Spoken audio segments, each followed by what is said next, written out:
이 시간 함께 말씀을 보도록 하겠습니다. 오늘 수요 예배를 통해서 주님께서 우리에게 주신 말씀은 사도행전 4장 18절에서 20절 말씀입니다. 오늘 이 말씀을 읽을 때 말씀 자체이신 하나님을, 살아계신 하나님을, 나와 함께 하시는 그 하나님을 만나는 시간이 되기를 간절히 원합니다. 함께 읽도록 하겠습니다. 시작. 그들을 불러 경계하여 도무지 예수의 이름으로 말하지도 말고 가르치지도 말라 하니, 베드로와 요한이 대답하여 가로되 하나님 앞에서 너희 말 듣는 것이 하나님 말씀 듣는 것보다 옳은가 판단하라. 우리는 보고 들은 것을 말하지 아니할 수 없다 하니. 아멘. 오늘 말씀의 제목은 보고 들은 것입니다. 지난주 말씀 알아지는 것 시즌 2라고 볼 수 있습니다. 오늘 이 말씀을 가지고 알아지는 신앙, 그것이 성경을 토대로 구체적으로 어떤 것인지 우리 성경 말씀을 가지고 차근차근 살펴보도록 하겠습니다. 지난 주일 말씀을 다시 한번 정리하자면, 결국엔 신앙은 즉 그리스도인은 알아지는 신앙을 살아가는 것이다 라고 볼 수 있습니다. 그러니까 신앙은 하나님에 대해 알아지는 것이다. 결국엔 성경 66권, 즉 창세기부터 요한계시록까지 기록된 혹은 역사하신 하나님의 모든 역사는 사람으로 하여금 하나님 자신이 우리와 실제로 동행하신다는 사실, 즉 함께 한다는 그 사실을 알게 하기 위함이다 라고 정리할 수 있습니다. 그러면 알아지는 것, 즉 하나님에 대해서 우리가 심령으로, 중심으로 알아질 때에 우리의 삶은 그 알아지는 그 방향으로 사라지게 된다는 것입니다. 그것이 바로 신앙이다 라고 볼 수 있습니다. 오늘 말씀에서는 제목이 보고 들은 것, 즉 알아지는 것은 내가 보고 듣는 것에서 형성이 된다라는 관점에서 함께 나누려고 합니다. 우리가 지난주 본문 말씀 사도행전 1장 3절 다시 한번 보도록 하겠습니다. 시작. 해 받으신 후에 또한 저희에게 확실한 많은 증거로 친히 사심을 나타내사 40일 동안 저희에게 보이시며 하나님 나라의 일을 말씀하시니라. 아멘. 여기서 말씀하시는 예수님의 시점은 해 받으신 후, 더 나아가서 부활하신 후 40일 동안 제자에게 역사했던 그 시점이라고 볼 수 있죠. 즉 부활하신 예수님이 40일 동안 보이시고 말씀하신 것, 그게 오늘 본문에서 얘기했던 베드로와 요한이 보고 들은 것이라고 볼 수 있다는 것입니다. 그러면 해 받으신 후, 즉 부활하신 예수 그리스도란, 즉 부활하신 예수 그리스도가 정확하게 궁극적으로 전하려고 했던, 즉 보이시고 말씀했던 것이 정확하게 무엇인가에 대해서 함께 나누려고 합니다. 그러니까 더 정확하게 보면은 성경의 전체 관점에서 보면 해 받으신 후에 부활하신 예수 그리스도라는 그 모습, 더 나아가서 그 역사 전체를 통해서 정확하게 하나님은 우리에게 뭘 보이고 싶어 했고 무엇을 말씀을 하고 싶었을까에 대한 질문에 우리가 답을 한번 생각해 보길 원합니다. 우리가 서론에서 잠깐 얘기했듯이 결국에는 부활하신 예수 그리스도가 우리에게 전하고 싶은 사실은 딱 하나입니다. 부활하신 예수 그 그리스도가 우리와 영원히 함께 동행하신다. 이 사실입니다. 그러면 실질적으로 우리 지금 여기 계신 모든 분들에게 역사하시는 그 하나님은 성령 하나님, 즉 보혜사 하나님이십니다.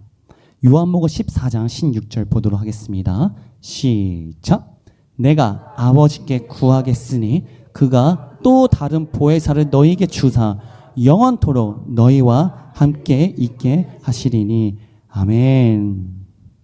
해 받으신 후 부활하신 예수님의 핵심은 영이지만, 하나님은 영이지만 직접 인간에게 나타나셔서 보이신 그 물질처럼 영이지만 실체이신 하나님이다라는 것이 핵심입니다. 즉 사람에게 직접적으로 역사하시는 그 보혜사 성령 하나님께서 영이지만 실질적으로 우리와 관계성을 가지시고 역사하시는 그 하나님. 더 나아가서 오늘 지금 요한복음 14장 16절에서 말씀하는 것처럼 영원히 우리와 함께 하시는 그 보혜사 하나님. 그 하나님이 바로 해 받으신 후 부활하신 예수 그리스도의 담긴 의미라고 볼 수 있다는 것입니다. 또 하나 보도록 하겠습니다. 마태복음 1장 23절입니다. 시작. 보라, 처녀가 잉태하여 아들을 낳을 것이요 그 이름은 임마누엘이라 하리라 하셨으니 이를 번역한즉 하나님이 우리와 함께 계시다 함이라. 아멘. 보혜사 성령 하나님의 궁극적 속성은, 그러니까 성령 하나님께서 우리에게 역사하시는 방법은 딱 하나밖에 없습니다. 바로 마태복음 1장 23절에서 복음서에서 예수님을 처음으로 소개하는 이 장면에서 얘기했듯이 우리와 함께 계시다. 그러니까 지금 우리에게 역사하시는 그 성령 하나님의 역사는 딱 하나밖에 없습니다. 우리와 영원히 함께 계시다. 즉 임마누엘 역사라는 것입니다. 그게 바로 해 받으신 후 그 부활하신 예수 그리스도가 궁극적으로 우리에게 말씀하시고 보이시고 말씀하시려는 뜻이라는 것입니다.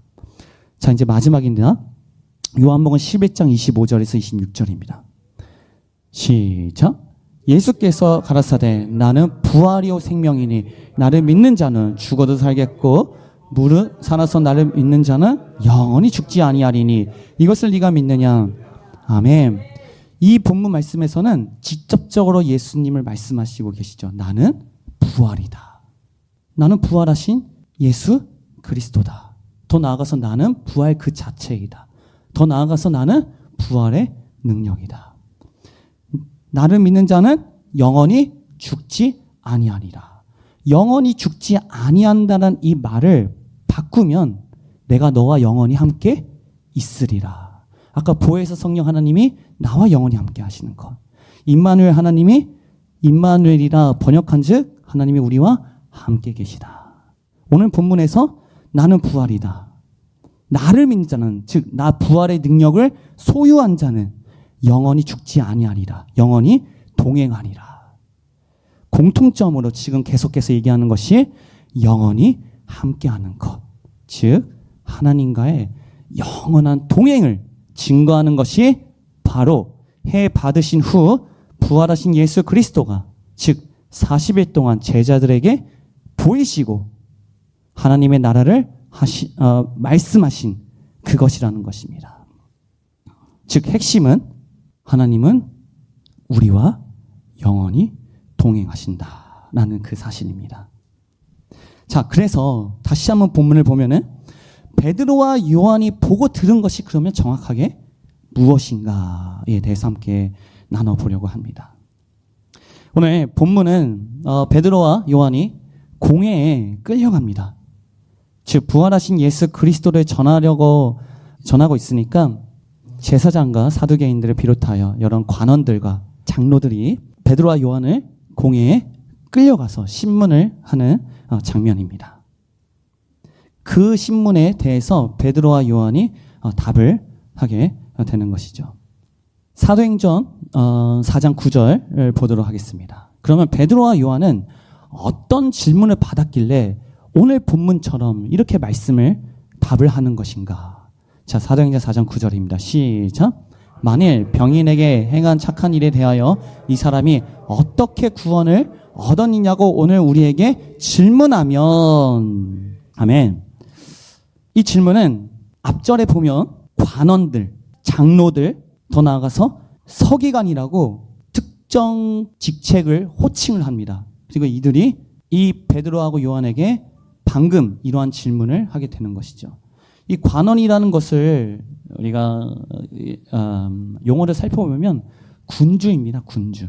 그러니까 헬라어 원문으로 의미를 생각하면 능력을 얘기합니다. 이 세상을, 즉 한 지역을 지배하는 권세를 가진 자, 즉 능력을 얘기합니다. 장로는 우리가 복음서에서 처음 나오죠. 이 장로란 말이.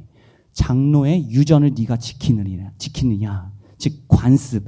구약에서부터 내려온 오랜 전통을 계속해서 고수해 오는 그 육적 전통, 관습을 얘기하는 것이 바로 이 장로가 가진 특징입니다. 즉 육적 능력과 육적 관습, 육적인 세상인 종교성을 가지고 있는 바탕으로 서기관, 즉 이러한 전제로 가진 성경관의 관점으로 이 병인에 대한 질문을 얘기를 하는 것이죠. 근데 이 병인은 사도행전 3장 2절에 이제 등장을 하게 됩니다. 사도행전 3장 1절부터 6절 보도록 하겠습니다. 시작. 제9시 기도 시가 베드로와 요한이 성전에 올라가서 나면서 안진뱅이 된 자를 사람들이 메고 오니 이 성전에 들어가는 사람들에게 구걸하기 위하여 날마다 미문이 나는 성전문에 드는 자라. 그가 베드로와 요한이 성전에 들어가려 함을 보고 구하거늘 베드로가 요한으로 더불어 주목하여 가로되 우리를 보라 하니 그가 저에게 무엇을 얻을까 하여 바라보거늘 베드로가 가로되 은과 금은 내게 없거니와 내게 있는 것으로 네게 주노니 곧 나사렛 예수 그리스도의 이름으로 걸으라 하고. 아멘. 아까 그 관원과 장로와 서기관이 베드로와 요한에게 했던 질문이 이 고침을 받은 지금 이걸 읽었던 이 병인에 관한 질문입니다. 그리고 아까 사도행전 4장 9절에서 이들이 도대체 어떤 선한 일을 했길래 이 병인이 구원을 얻었느냐. 여기서 구원이라는 것은 영적 구원을 얘기하는 것이 아니라 육적 구원. 그러니까 어떻게 너희들이 했길래 이런 병고침을 얻었느냐라는 그 질문에 사도행전 그 베드로와 요한이 이제 대답을 하는 장면이죠. 다시 그 병인의 병인을 고치는 그 장면으로 돌아가 보면, 즉 사도행전 3장 1절부터 6절에 가보면 6절 다시 한번 보여주시겠습니까? 6절에 이런 내용이 있습니다. 여기서 내게 있는 것, 내게 있는 것. 그러니까 앞에 대비되는 용어로 은과 금, 이 은과 금은 이 병인에게, 더 나아가서 요한과 베드로를 비롯한 사람들에게 실질적인 것이죠. 그러니까 실체인 것. 근데 그 너희들이 생각하는 그 실체, 은과 금, 나아가서 실체 중에서도 가장 귀한 것. 그 귀한 것은 나에게 없지만 나에게 또 다른 실체가 있다. 즉 내게 있는 것. 즉 나에게 또 다른 실체가 있다. 그 실체가 바로 뭐냐면 예수 그리스도다라는 것입니다. 여기서 내게 있는 것이라는 것 의미가 헬라어로 에코라는 단어예요. 근데 이게 어디에 처음 사용했냐면 복음서에 마리아가 성령으로 예수님을 잉태했을 때 그 잉태에서 잉자라는 단어가 아이베 잉자잖아요. 한자로 보면은. 즉 그 잉자가 이 에코라는 가지다, 소유하다라는 용어입니다.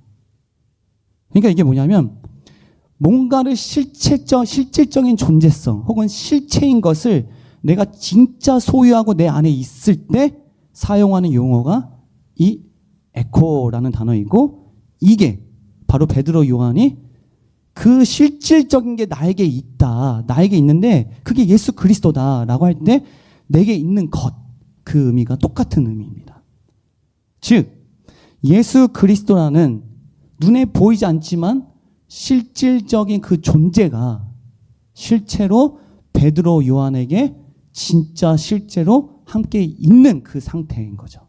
즉 그거를 우리 용어로 하면 동행하고 있는 것입니다. 그러니까 베드로 요한이 오늘 이 질문에 아까 얘기했던 자기를 신문하는 그 질문에 답을 했던 것이 바로 그들이 소유하고 동행하고 있는 바로 성령 하나님인 것이죠. 바로 사도행전 4장 1절 우리가 지난주 본문 말씀으로 보면은 해 받으신 후에 그 부활하신 예수 그리스도 그분이고 우리가 요한복음 17장 3절에서 영생은 참 유일하신 참 하나님과 그의 보내신 자 예수 그 보내신 자 예수 그리스도가 바로 지금 베드로와 요한이 소유하고 있는 그 성령 하나님이라는 것입니다. 자, 여기까지 정리를 하고 나서 그러면 실질적으로 이 질문에 베드로와 요한이 어떻게 답을 하는지 한번 살펴보도록 하겠습니다. 사도행전 4장 10절입니다. 시작. 너희와 모든 이스라엘 백성들은 알라. 너희가 십자가에 못 박고 하나님이 죽은 자 가운데서 살리신 나사렛 예수 그리스도의 이름으로 이 사람이 건강하게 되어 너희 앞에 섰느니라. 아멘. 분명히 똑같은 병인 그 역사를 보고 관원과 장로와 서기관은 육적인 구원에 대해서 물어봤습니다. 도대체 너희들이 어떻게 했길래 어떤 선한 일을 했길래 이 안증뱅이가 일어날 수 있었느냐. 그런데 그 베드로와 요한은 영적인 구원의 관점에 대해서 대답을 합니다. 그들에게 자신이 보고 들은 것, 즉 자신이 알게 된 것은 육적인 차원이 아니라 영적인 차원, 즉 십자가에 죽으시고 그 부활하신 예수 그리스도가 우리와 함께 하심으로써 구원하신다는 그 하나님, 그 부활하신 예수님을 전하는 것이죠. 그게 바로 베드로와 요한의 답이라는 것입니다. 그러면 이 동행하시는 하나님, 오늘 베드로와 요한이 자신이 보고 들은 그 하나님, 즉 나와 지금 베드로와 요한 심령 속에 실제로 함께 하시는 동행하시는 그 하나님에 대해서 함께 조금만 더 살펴보도록 하겠습니다. 그 베드로와 요한이 대답 중에 또 재밌는 표현이 있어요. 사도행전 3장 13절입니다. 시작. 아브라함과 이삭과 야곱의 하나님 곧 우리 조상의 하나님이 그 종 예수를 영화롭게 하셨느니라. 너희가 저를 넘겨주고 빌라도가 놓아주기로 결단한 것을 너희가 그 앞에서 부인하였으니, 즉 3장 1절 2절 그 병인에게 안증뱅이를 일으킨 역사 이후에 계속해서 사두개인, 제사장, 그리고 관원, 장로, 서기관, 유대인들과 계속 논쟁을 하면서 그의 대답을 계속해서 베드로와 요한이 하는 것 중에 또 한 절입니다. 근데 여기서 하나님을 표현할 때 아브라함과 이삭과 야곱의 하나님, 곧 우리 조상의 하나님이라고 표현을 합니다. 아브라함과 이삭과 야곱의 하나님, 곧 우리 조상의 하나님이란 그들이 믿었던 그 동일한 하나님이죠. 우리가 지난주 말씀에서, 주일 말씀에서 아브라함의 동행에 대해서 함께 살펴봤습니다. 즉, 그 말씀의 관점으로 본다면 아브라함 때 동행했던 그 하나님, 이삭과 동행했던 그 하나님, 나아가서 야곱과 동행했던 그 하나님, 즉 우리 조상과 동행했던 그 하나님, 그 하나님이 지금은 베드로와 요한과 동일하게 지금 동행하고 있는 하나님을 의미합니다. 여기서 더 구체적으로 볼 장면이 3장 13절에 우리 조상의 하나님이 그 종 예수를 영화롭게 하셨느니라. 호칭이, 예수님의 호칭이 그 종 예수입니다. 그러니까 예수 그리스도도 아니고 하나님도 아니고 예수라는 거예요. 예수. 근데 그 앞에 수식어가 종 예수. 성육신하신 하나님, 즉 예수 그리스도의 예수님의 육적인 측면을 강조해서 일부러 종 예수라고 한 것이죠. 근데 여기서 그 아브라함부터 계속해서 동행하신 그 하나님이 이제는 예수를 영화롭게 하셨느니라. 우리가 아까 봤던 임마누엘 하신 하나님, 즉 마태복음 1장 23절에서 더 나아가서 그 전에 마리아의 뱃속에 성령으로 잉태하신 그 예수님의 관점으로 보면은 동행하신 하나님께서 그 종 예수를 어떻게 영화롭게 하셨냐면 그 방법이 바로 성령으로 잉태, 즉 성령 하나님이 그 예수님과 함께 함으로써 영화롭게 하셨다는 것입니다. 똑같다는 거예요. 그러니까 하나님이 우리와 동행함으로써 우리가 영화롭게 된 것처럼 하나님께서 인간 예수, 즉 예수님의 심령 가운데 함께 하시기 때문에 그 예수님이 하나님이 된 것처럼 그게 바로 예수님을 영화롭게 하신다는 것입니다. 이 영화롭다는 용어가 우리가 흔히 사용하는 단어입니다. 주님 영광 받으시옵소서. 이 영광 받다라는 게 이 영화롭게 하다라는 똑같은 단어입니다. 그런데 잘 보면은 영광이라는 것은 우리가 계속 영광이라는 단어를 사용할 때는 주체가 누구죠? 우리잖아요. 우리가 하나님께 영광을 돌린다. 근데 여기는 하나님이 예수님에게 영화롭게 한다. 영광을 준다는 거예요. 반대로. 그러니까 이 영광이라는 단어를 성경에서 잘 찾아보면 그 영광이라는 의미 자체가 영광을 준다. 아니 생각해 보세요. 전능하신 하나님인데 하나님께서 영광을 받을 게 뭐가 있습니까? 우리에게 뭘 받을 게 있어요? 전능하신 하나님인데 이 영광이라는 단어가 한글 국어 사전의 의미로 보면 영예요. 영예. 그러니까 영예롭게 하다. 전능하신 하나님인데 영광이 왜 필요하죠? 우리에게 어떤 영광을 받을 게 뭐가 있나요? 그런데 하나님께서 받으신 영광은 딱 하나밖에 없습니다. 바로 우리 자신이에요. 하나님도 우리에게 영광을 주셨어요. 바로 하나님 자신을 주셨다는 것이죠. 그 하나님 자신을 예수님에게 주셔서 이 그 종 예수가 영화롭게 하셨느니라. 그 주셨다는 것이 동행하다라는 것입니다. 즉 영광을 돌리다, 영화롭게 하다는 것은 나 자신을 하나님께 드립니다. 나의 뭔가 느낌, 감정, 나의 은혜를 드리는 것이 아니라 주님, 내 심령을 주님께 드립니다. 하나님이 나에게 영광을 주신 것처럼.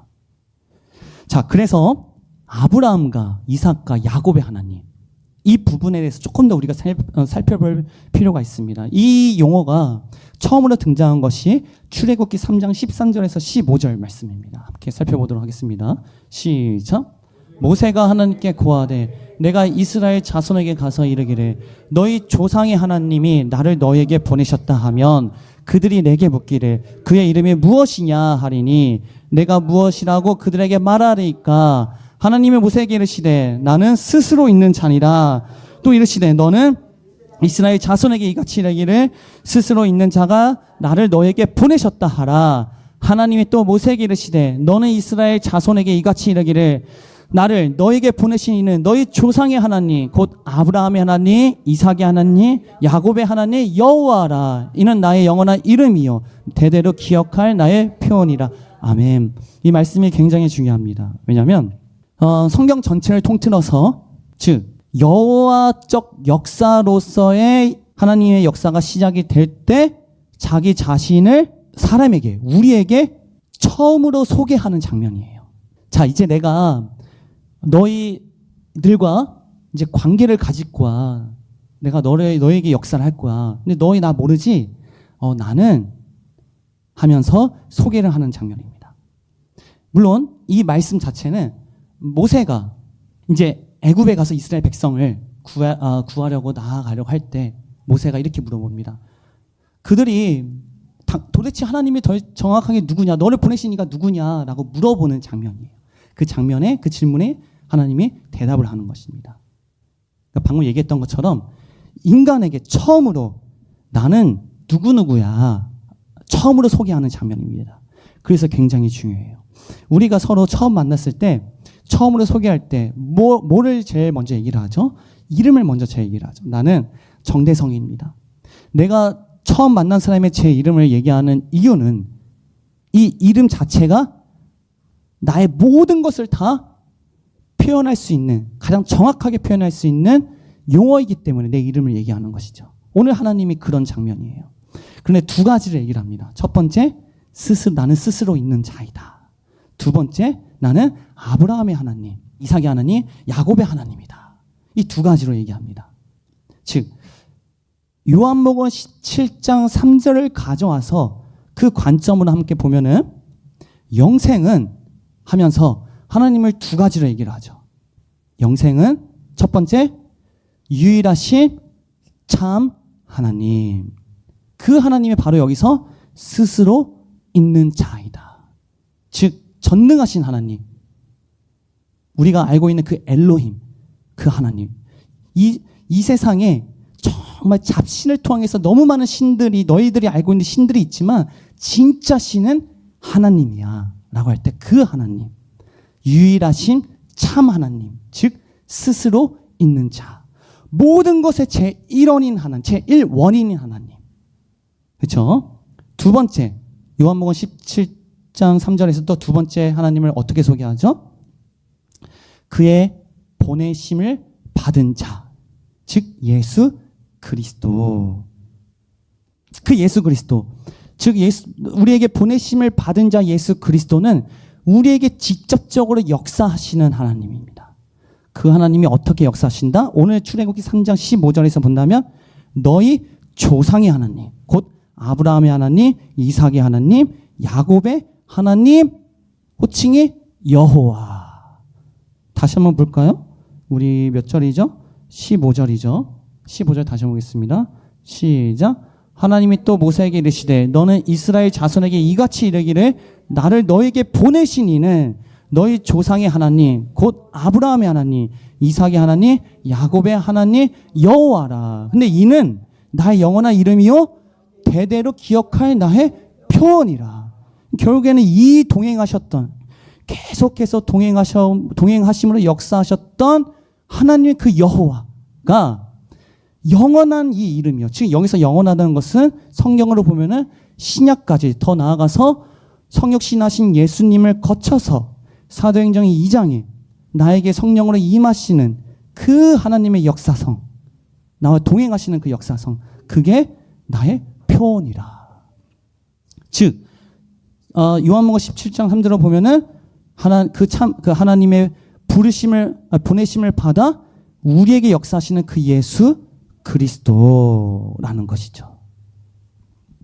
그래서 아브라함 때도 동행하심으로 역사하셨던 그 하나님, 이삭 때도 동행하심으로 역사하셨던 그 하나님, 야곱 때도 동행하심으로써 역사하셨던 그 하나님이 오늘 본문으로 보면은 베드로와 요한에게도 동일하게 역사하시는 그 하나님. 이제 우리의 관점으로 보면은 지금 그 하나님이 실시간으로 동일하게 우리에게 동행함으로써 우리에게 역사하시는 하나님이라는 것입니다.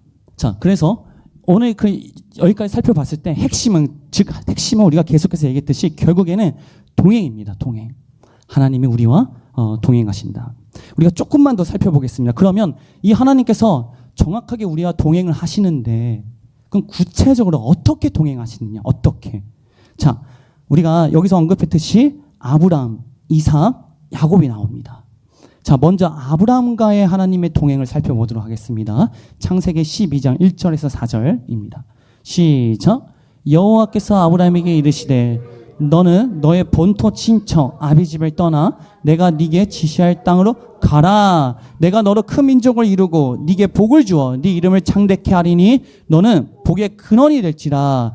너를 축복하는 자에게는 내가 복을 내리고 너를 저주하는 자에게는 내가 저주하리니 땅의 모든 족속이 너를 인하여 복을 얻을 것이니라 하신지라. 이에 아브라함이 여호와의 말씀을 쫓아갔고 롯도 그와 함께 갔으며 아브라함이 하란을 떠날 때 그 나이 75세였더라. 아멘. 하나님이 아브라함에게 말씀하십니다. 말씀. 내가 지시할 땅으로 가라. 그리고 너를 통해 너에게 복을 주어 네 이름을 창대케 하고 너의 복의 근원이 될지라 라고 말씀하십니다. 그리고 아브라함이 12장 4절에서 아브라함이 떠날 때 누구와 동행합니까? 여호와의 말씀을 쫓아. 이 쫓아라는 단어가 동행하다는 거예요. 여호와의 말씀과 동행합니다.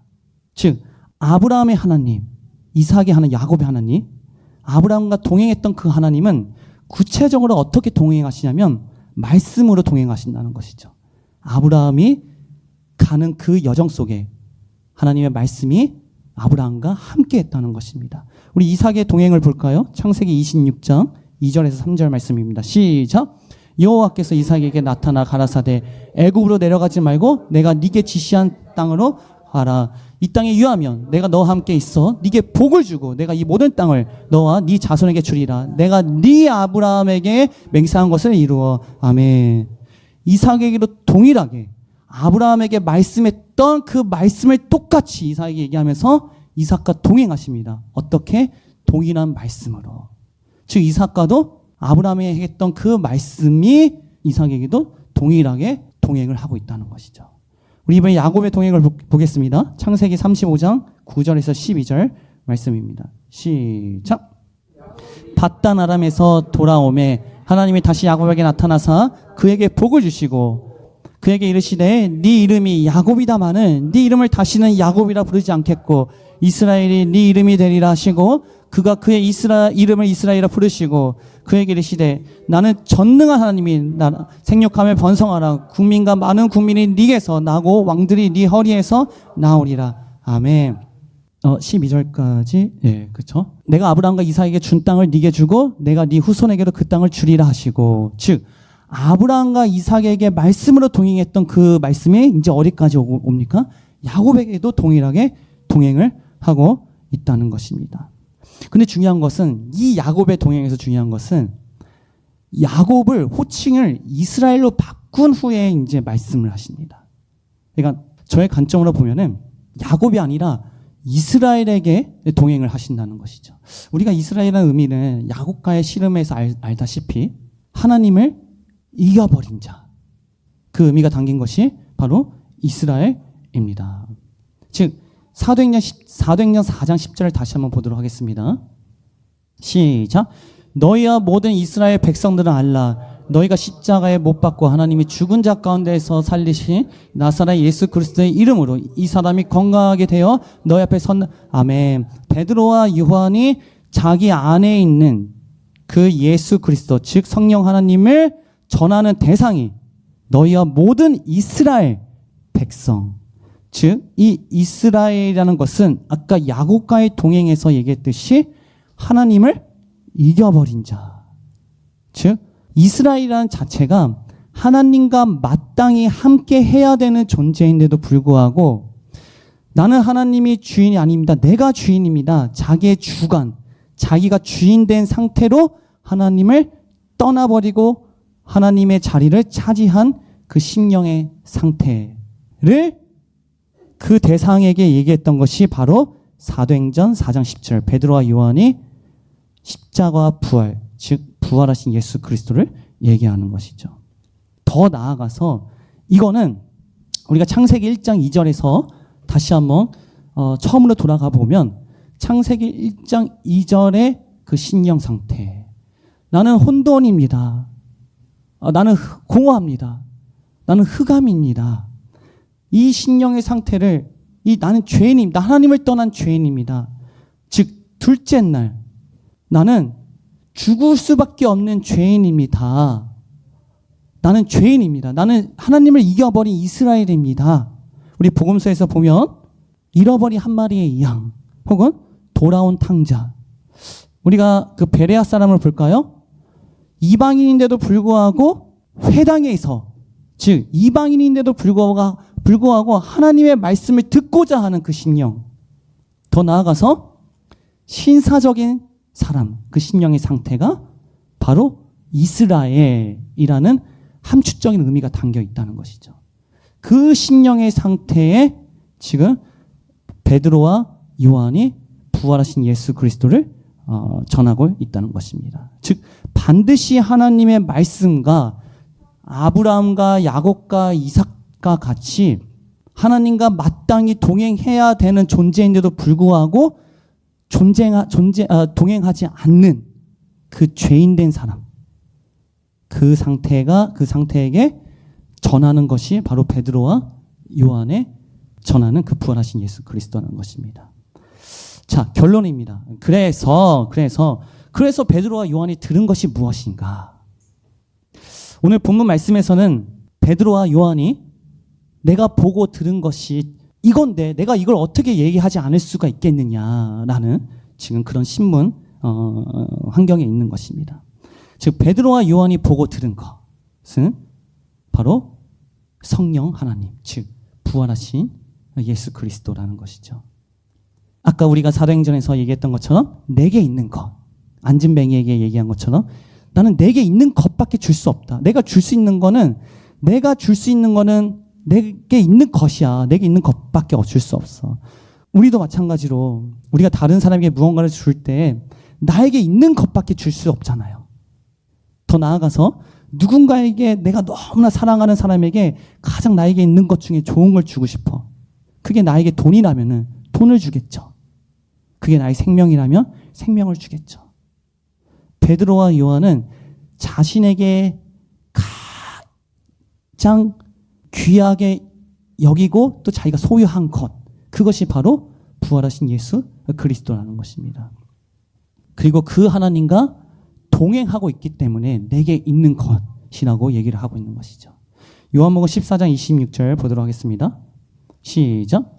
보혜사 곧 아버지께서 내 이름으로 보내실 성령 그가 너에게 모든 것을 가르치시고 내가 너에게 말한 모든 것을 생각나게 하시리라. 아멘. 여기서 보내실 성령 그가 너에게 가르치시고 말하는 것을 생각나게 하시리라. 자, 그러면 베드로와 요한이 보고 들었다는 것은 물리적 시점으로 본다면 해 받으신 후 부활하신 예수 그리스도가 40일 동안 제자와 함께 있으면서 보이시고 가르치신 것이라고 볼 수 있겠죠. 하지만 이거를 하나님의 관점에서 본다면 지금 그 자리에서 신문을 받고 있는 그 자리에서 베드로와 요한은 지금 보고 들은 것은 방금 자기 안에 계신 성령 하나님이 나에게 모든 것을 실시간으로 가르치고 지금 내가 말할 것을 생각나게 하시는 것.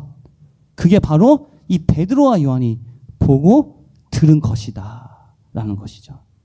그러니까 지금 실시간으로 동행하고 있는 것, 나와 하나님이 동행하고 있어 라는 그 의미는 이 말씀처럼 지금 그 하나님이 나에게 가르치고 지금 나에게 말할 것을 생각나게 하고 있어 라는 의미라는 것입니다. 그냥 동행한다는 것이 추상적으로 그냥 동행합니다. 동행합니다.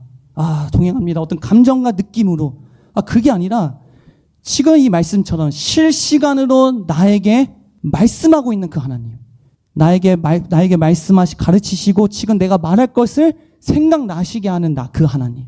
그게 바로 동행이라는 것입니다. 그러면 자연스럽게 우리는 그 하나님께 할 것은 뭐밖에 없습니까? 물어보는 밖에 없다는 거예요. 물어보는 것밖에. 다윗처럼. 그게 바로 동행하는 거예요. 서로 동행하는 거. 이게 지난주에 에베소서의 말씀처럼 다시 대입을 해보면 구원은 은혜와 믿음이다.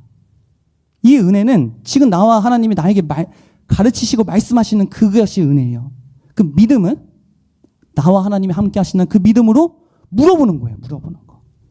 이것이 합쳐져서 나온 것이 지금 공회 앞에서 그 기집애 앞에서 예수님을 부인하고 쩔쩔맸던 그 베드로의 모습이 지금 이 공회 앞에서 담대하게 선포하는 이 베드로의 모습이라는 것이죠.